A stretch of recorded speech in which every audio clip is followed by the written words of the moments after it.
Hi, I'm Michael. I'm the pastoral coach for Kicking at the Darkness, a ministry that is designed to help pastors and church leaders just like you get hope, clarity, and strength so that you can thrive personally and professionally. I've been spending the last few videos talking about self-care for pastors and for church leaders. Now, I don't mean the self-care that sends you off to the spa or lets you go off and have a golf day or things like that. No, the self-care that I'm talking about is focusing on and prioritizing these four areas in your life: your spiritual health, your emotional maturity, your life connections, and your family relationships. Self-care is necessary for men and women in ministry. Self-care is what you need in order to attend to your spiritual and emotional needs so that you can be present in your life and with your family. That's really what self-care is all about.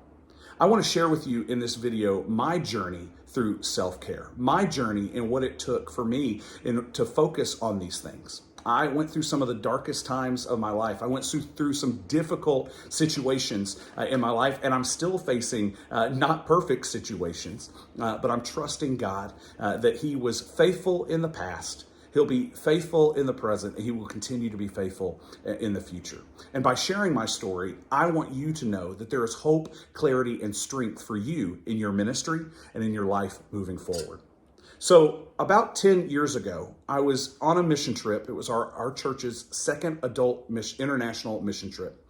And while we were there, we were in a pretty wild truck wreck. Our truck slid down the side of a cliff. It rolled a few times.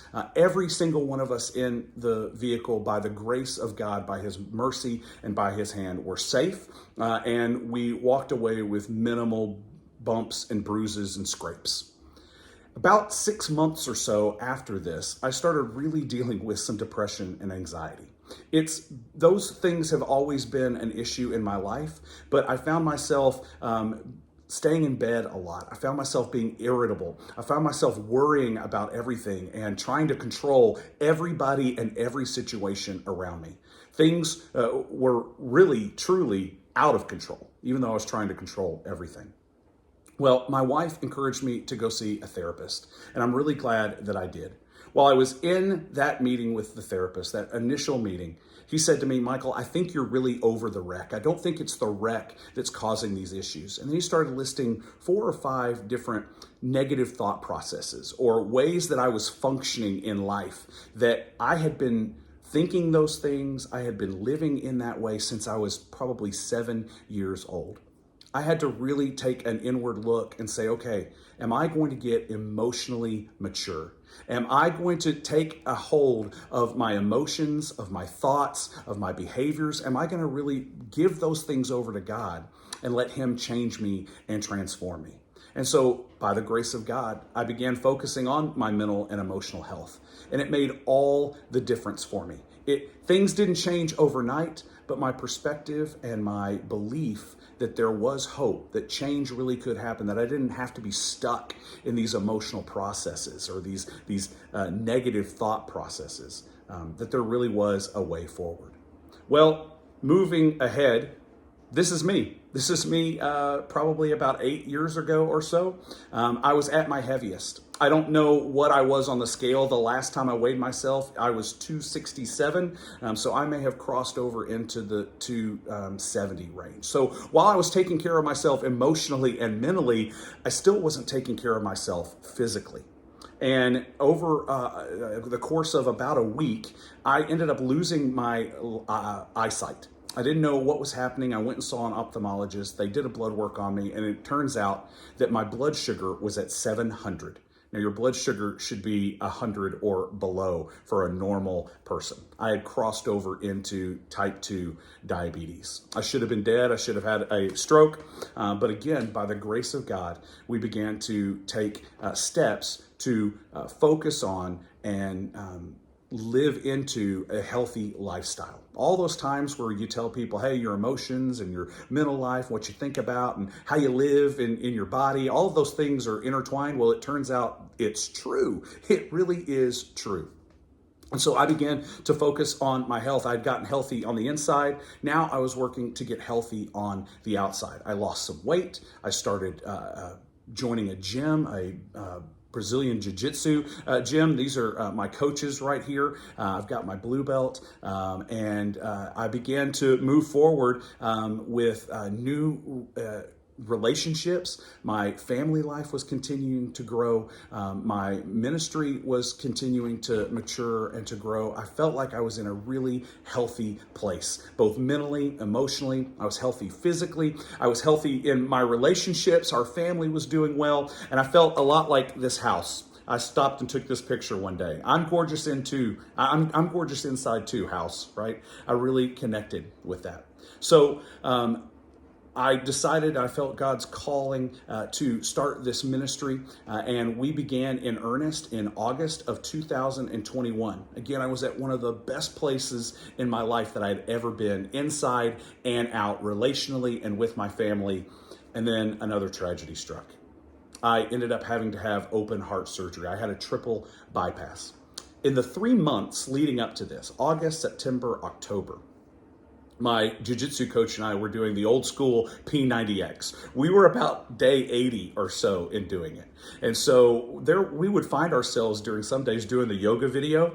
And so it was the two of us, middle-aged men, on a mat in a hot, sweaty gym, just the two of us trying the best that we could to get in these yoga positions, to get, move our body, to stretch, to do all those kind of things. And there were often days where I was like, I'm just trying to learn how to be comfortable in an uncomfortable situation. I'm just trying to learn how to breathe. Again, the physical, the emotional, the mental, relationship with a friend, going home and talking with my family, all of those things came together. And I'm so grateful that 10 years ago, 10 years before this, I had started focusing on all of those things, prioritizing my self-care, my spiritual health, my emotional maturity, the life connections, the family relationships that I had. If tragedy strikes you and you don't have a handle, even just the smallest handle on some of those things, then your recovery, your road forward is going to be difficult. You're going to feel so stuck if you don't have a handle on those things moving forward. And so that's why I started Kicking at the Darkness. I want to help pastors just like you gain emotional maturity, spiritual health, deepen their life connections with those around them, and to be able to live and love their families well. The night before my heart surgery, this is what I wrote. I'm a firm believer that everything happens for a reason, and that no experience or event is wasted. Everything before is preparation. Everything in the moment is refinement. Everything that will happen is for God's glory. That's what I want for you. The work that you do for God in a church should not destroy the work of God in you. I want to be able to come alongside of you and help you. Whether it's focusing on your spiritual health, maybe you need some sort of spiritual direction. You need somebody that will listen to you and to pray with you, to help you set some spiritual goals. Maybe you need some help moving towards emotional maturity. I have been blessed with resources and mentors and people that have helped me move towards emotional maturity. For me, that was the keystone event that helped bring all of these things together. For me, it was getting emotionally mature, moving towards emotional maturity that helped me in every other area of my life. Maybe for you, you need to learn how to build friends. You need some help connecting with others. You need some ideas and some encouragement to go out and to make friends, to revive old friendships, to find men and women outside of your church construct that just expect you just to be their friend. They don't expect anything else from you except just to be a friend. Or maybe you need some help connecting with your family. Maybe you need some ideas or some permission to take time and focus on your family. I don't know what it is that you need, but I want to come alongside of you and help you.